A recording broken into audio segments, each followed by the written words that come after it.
Welcome to the Lindsay and Learning channel with content designed to help English teachers find balance in their lives and teaching practice. I'm Lindsay, a veteran National Board Certified high school English teacher and founder of Lindsay and Learning, and I am passionate about helping other English teachers, so I write on my website and I create these videos to share practical feedback strategies, student-centered learning ideas, and mini lessons that you can share with your students. You'll find all that here and more, so please don't be a stranger. Be sure to like this video and don't forget to hit subscribe and the bell notification so that you can have a steady stream of English teacher inspiration and ideas. And lastly, I hope that you talk back to me by leaving me a comment on this video once you're done watching.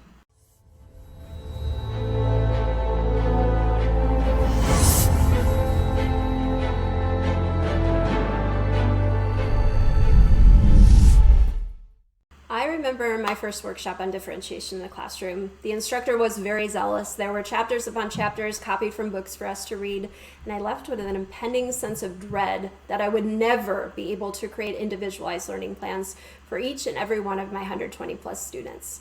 Fast forward 18 years, and I now know that differentiated instruction is just a big glittery word that folks in the education world like to throw around.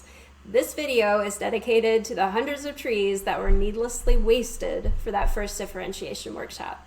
It is also dedicated to making sure that you have some pep in your step rather than doom and gloom when you hear the word differentiation. As far as I can see, there are three main myths in circulation, or just maybe felt at a very emotional level, about differentiation in the classroom. Number one, differentiation takes too much time. Why is it that we feel like the end result of differentiation, if we're truly doing it right, is a personalized learning plan customized for each individual student? Maybe if I had all the time in the world times infinity, right? But this just isn't feasible, which makes it way off in mythical unicorn fluffy ice cream cloud Zen world. There is no guilt, I repeat, no guilt in finding ways to make differentiation work for you. The best thing to do is to start small. Backwards plan. What's your ending goal and how do you help all learners to get there? This is what differentiation in the classroom does. It builds a bridge between students and learning, giving them access to their own success. Myth number two is that differentiation means less rigor for weaker students. Scaffolding a lesson or a project for students does not equal less rigor. Using a graphic organizer for purposeful grouping or more frequent check-ins does not automatically equal less rigor. Consider this beginning of the school year activity as an example of what I mean. Tell students that their goal is to get all team members to the door, counting their steps along the way. Then ask students who took the most steps, who took the least steps. Then ask them if the number of steps matters if the goal was to get to the door. Discuss how this can symbolize learning in the classroom. You see, the number of steps doesn't matter as long as we get students to the door. Differentiation means having the same goal for every student, but allowing different pathways to get there, building in extra steps, pauses for reteaching, whatever it takes to help all learners succeed. And for those students who get to the door faster, or maybe even start out at the door, differentiation doesn't keep the door closed. It opens it so that students can walk through and continue to further their learning. Myth number three is that differentiation means catering to different learning styles. Saying that differentiation is just about catering to different learning styles is a gross oversimplification. I've come to understand that differentiation in the classroom is much more about the use of purposeful teaching strategies than thinking about learning style. My son, for example, is quite verbal and came back with verbal dominance on his COGAT exam in the 3rd grade. Does that mean that his teachers should differentiate by only playing to his area of strength? Well, no, they need to help him become well-rounded and to grow in different ways. In order to effectively differentiate for students so that they can all reach the same goal, whatever that goal might be, I need to make sure that I'm purposeful as a teacher in designing not only the summative assessment of that skill, but also the formative assessments along the way. Formative assessment is like a dipstick test for understanding during the learning process. A really great formative assessment will tell me just what I need to know, which is who is demonstrating proficiency, who is advancing toward proficiency, and who is not yet progressing. This can get messy when there's so many skills to teach though, which is why it's really important to be purposeful in narrowing your focus as a teacher. Ask yourself which skills are truly essentials for the particular assessment that you're working toward. Something that I've tried in the past, something that you can try, is to have students keep track of their progress toward a summative assessment or mastery of skills. They can set an initial goal, keep track of progress as shown on formative assessments, and conference with you as a teacher along the way.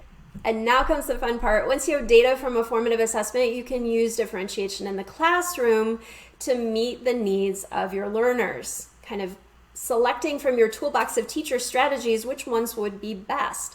Here are some student-led differentiation strategies that can help take the burden off you as a teacher and put more responsibility onto your students as learners. Choice boards are one of my go-tos because they offer students flexibility and task completion. You can instruct students to select a certain number of tasks or give them different options for demonstrating their learning. And if you want to lock this down a little bit more, you can color code or number the tasks and then individually tell students that they need to complete tasks in a certain color or number range on the choice board depending on their current skill levels. Another tool that I enjoy is a choose your own adventure form, which allows students to choose a task, tutorial, resource, etc. from the opening page on the form, which lists them all. Once their choice has been selected, students can click next to advance to their chosen task. And then after students are finished with that task, they can click to return to the same opening page menu to select another option or be done for the day. And here are some ways to work smarter, not harder when it comes to teacher-directed differentiation. Something simple that I do is to use check-in questions frequently because they allow students to self-report on their progress within a larger project. They also allow me to respond with suggestions and resources that are tailored to each particular student or group of students that I identify from the opening check-in form. Feedback is another great tool. Sometimes I will ask students what kind of feedback that they would find most helpful at that point in their learning journey, allowing them to choose between 2 or 3 options that I'm comfortable with equally. I often also use pre-recorded screencasts to differentiate as I'm leaving feedback for students. Depending on student need, I will link to the appropriate pre-made screencast to move that particular student along. For example, in my last slam poetry unit, for a student who was struggling with basic show versus tell, I linked to a screencast that walked through examples of how to narrow one's writing focus and use concrete details. For another student who was using Dr. Seuss-like rhyme, I linked to a sophisticated rhyming video. For an advanced student, I linked to a video about eliminating wordiness and pulling a motif through the poem. There's a lot more to say about differentiation, but I hope that this video has jump-started your thinking. If you are interested in reading more tips, go ahead and click the link in the description below to download my free guide to 21st century differentiation. Thank you so much for watching. I hope that you enjoyed this video and will let me know by leaving me a comment below. And as always, be sure to like this video and hit subscribe so that I can see you in the next video. See you next time.